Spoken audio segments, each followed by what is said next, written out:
জাতীয় বিশ্ববিদ্যালয়ের যে ভর্তি পরীক্ষা অনুষ্ঠিত হবে সেই দিন তোমার আসলে করণীয় কী? সেদিন তোমাকে হচ্ছে খুব আর্লি ঘুম থেকে উঠতে হবে, উঠে খুব কঠিন জিনিস কোনো পড়ার দরকার নেই, একেবারে সহজ সহজ যে বিষয়গুলো আছে সেগুলো একবার দেখে যাবে। তোমার যে হচ্ছে গ্রুপিয়াল সাবজেক্ট বাংলা ইংরেজি এগুলো একবার হচ্ছে জাস্ট দেখে যাবা, শীট থাকলে শীট থেকে, বই থাকলে বই থেকে এক নজর দেখে যাবা। প্রেশার নেওয়ার কিছু নাই যে আমি পড়ি নাই, সারা বছর পড়ি নাই, নিশ্চয়ই আমার হচ্ছে চান্স হবে না।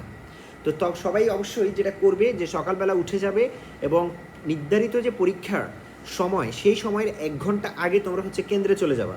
কেন্দ্রে চলে গিয়ে কেন্দ্রের গেটে অবস্থান নিবে এবং নির্দিষ্ট সময়ের মধ্যেই তোমাদেরকে ধরো হচ্ছে পরীক্ষার যে সময় অনুষ্ঠিত হবে সম্ভবত 11টায় পরীক্ষা হবে, তাহলে 10:30টার মধ্যে তোমরা কেন্দ্রে চলে যাবা এবং এই 10টায় যখন পরীক্ষা কেন্দ্রে চলে যাবা 10টা 15, 20 বা 30-এর মধ্যেই তোমাদেরকে কিন্তু কেন্দ্রের গেট খুলে দেওয়া হবে। তারপরে এই কেন্দ্রের গেট খুলে দিলে তোমরা কেন্দ্রের ভিতরে প্রবেশ করবে। কেন্দ্রের ভিতরে যখন প্রবেশ করবে তখন হয়তো গেটে তোমাদের সাথে একটা চেকিং হতে পারে, তোমাদের পকেটে ফোন আছে কিনা বা কোনো বিষয়াদি এবং কোনো ডিভাইস আছে কিনা, পুলিশ চেকিং থাকতে পারে, সেখানে ম্যাজিস্ট্রেসি থাকতে পারে লোক বা জাতীয় বিশ্ববিদ্যালয়ের লোক থাকতে পারে, শিক্ষকরা তো থাকবে না। তো সেখানে তোমরা হচ্ছে সেই চেকিং থেকে করে যখন ভিতরে যাবা, ভিতরে গিয়ে হচ্ছে সিট প্ল্যান দেখবা ওই কলেজের, এবং সুযোগ থাকলে অবশ্যই আগামীকালের মধ্যে তোমরা হচ্ছে সিট প্ল্যানটা দেখে নিবে। সিট প্ল্যান দেখে তারপর হচ্ছে তোমরা কেন্দ্রে যাবা যে তোমার কেন্দ্রের কোন জায়গায় কোন রুমে তোমার সিটটা, সেটা যদি তুমি কনফার্ম করো তাহলে পরের দিন কিন্তু তোমাকে হচ্ছে মানসিক টেনশন হ্যাসেলের মধ্যে পড়তে হবে না। তাহলে তুমি আগের দিনই চলে গিয়ে চেক করে আসো যে তোমার আসলে সিটটা কোন বিল্ডিংয়ে পড়েছে, কোন রুমে পড়েছে, কোন সাইডে পড়েছে রুমের। এটা যদি তুমি কনফার্ম করতে পারো তাহলে পরীক্ষার দিন কিন্তু তোমার আর প্রেশার লাগবে না। আর যদি প্রেশার লেগে যায় তাহলে কিন্তু পরীক্ষাও খারাপ হতে পারে।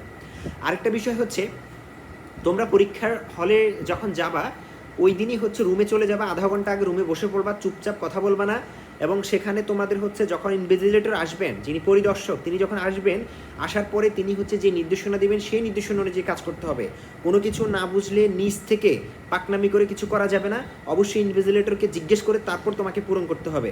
তুমি ওখানে হচ্ছে রোল নাম্বারের অপশন থাকবে, রেজিস্ট্রেশন নাম্বারের সম্ভবত একটা অপশন থাকতে পারে, আবার হচ্ছে সবচেয়ে মোস্ট ইম্পর্ট্যান্ট হচ্ছে তোমাকে সেট কোডটা থাকবে। এই সেট কোডটা কিন্তু তোমাকে হচ্ছে খুব সতর্কভাবে পূরণ করতে হবে, কোনোভাবে যেন এই সেট কোড যেন ভুল না হয়। আরেকটা বিষয় হচ্ছে জাতীয় বিশ্ববিদ্যালয়ের ভর্তি পরীক্ষার ক্ষেত্রে তোমরা হচ্ছে এই তোমাদের যে ইনভিজিলেটর সাইনের একটা অপশন থাকবে দেখবে, সেই ইনভিজিলেটর সাইন অপশনের মধ্যে যেন তোমার যে শিক্ষক ওই রুমে আছেন তিনি সাইন করেছেন কিনা এটা খেয়াল রাখতে হবে। তিনি যখন সাইন করতে আসবে অবশ্যই সেটা তোমাকে সাইন করে নিতে হবে শিক্ষক থেকে। আরেকটা হচ্ছে তুমি যে ওই রুমে ওই দিন পরীক্ষা অ্যাটেন্ড করেছো সেটার একটা অ্যাটেন্ডেন্স শিট থাকবে, সেই শিটের মধ্যে তোমাকে মনে করে কিন্তু সাইন করে ফেলতে হবে। অনেক সময় শিক্ষক নিজে নিজে এসে সবাইকে পার্সোনালি সাইন নেবে, অথবা হচ্ছে শিক্ষক শিটটাকে ছেড়ে দেয়, ছেড়ে দিলে হচ্ছে পর্যায়ক্রমে সবার কাছে শিটটা যাবে এবং তুমিও হচ্ছে সেই অনুযায়ী হচ্ছে তোমার শিটটা সাইন করে ফেলবে। আরেকটা বিষয় হচ্ছে তোমাদের অবশ্যই সিট প্ল্যান হবে, সেই সিট প্ল্যান অনুযায়ী কোন রুম এবং কোন সিট সেই অনুযায়ী কিন্তু তোমাকে বসতে হবে। এটা ভুল হলে কিন্তু হচ্ছে তোমার রেজাল্ট বা শিক্ষকদের হচ্ছে রেজাল্ট তৈরি সব কিছুতে একটা সমস্যা হতে পারে। তো অবশ্যই এই বিষয়গুলোতে তোমাদেরকে সতর্ক থাকতে হবে জাতীয় বিশ্ববিদ্যালয় ভর্তি পরীক্ষার ক্ষেত্রে। আর মাথা ঠান্ডা রেখে ঘন্টা যখন পড়বে তার ঠিক আগ মুহূর্তেই শিক্ষক কিন্তু তোমাদেরকে হচ্ছে খাতা দিয়ে দিবে, ওএমআর দিয়ে দিবে আধা ঘন্টা আগে, কিংবা আধা ঘন্টা থেকে হচ্ছে 15 মিনিট, মানে মিনিমাম 10 মিনিট আগে তোমরা ওএমআর পেয়ে যাবা, এটা নিয়ে টেনশন করার কিছু নেই। এবং যদি এমসিকিউর জন্য যে ওএমআরটা থাকবে সেটা তো থাকবেই, কিন্তু সেটাতে তোমরা অ্যান্সার শিটে অ্যান্সার করবা না, কিছুই লিখবা না, উপরে ওগুলো পূরণ করে রাখবা।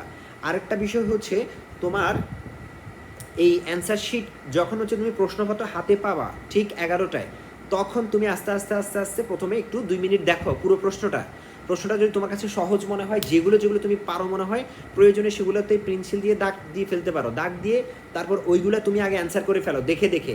এরকম 20, 25টা 30টা যদি তোমার হচ্ছে হয়ে যায় তাহলে টেনশন ফ্রি থাকো যে তোমার চান্স হয়ে যাচ্ছে। তারপর বাকি ব্যাক এসে তুমি আবার বাকিগুলো অ্যান্সার করতে থাকো, কোনটা আবার মনে হচ্ছে তুমি পারো।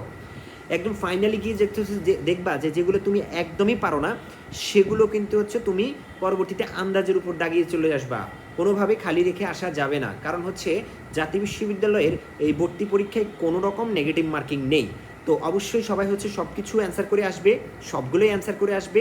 এবং অ্যান্সার পরীক্ষার পরবর্তী সময়ে আবারও আমার এই চ্যানেলটি তোমরা ফলো করবে, কারণ হচ্ছে এই অনার্সে চান্স পেয়ে যাওয়ার পর তোমাদের বাংলাদেশের ইতিহাস, আইসিটি বা সাবজেক্ট ভিত্তিক যেসব কোর্স থাকবে বিভাগের, এই সবগুলোর ক্লাস কিন্তু আমার এই চ্যানেলেই দেওয়া আছে, এগুলোকেই তোমাদেরকে আবার দেখতে হবে। তো সবাই অবশ্যই অনুরোধ করব লাইক দিবে, কমেন্ট করবে, সাবস্ক্রাইব করবে, বন্ধুদের সাথে শেয়ার করে দিবে। আসসালামু আলাইকুম।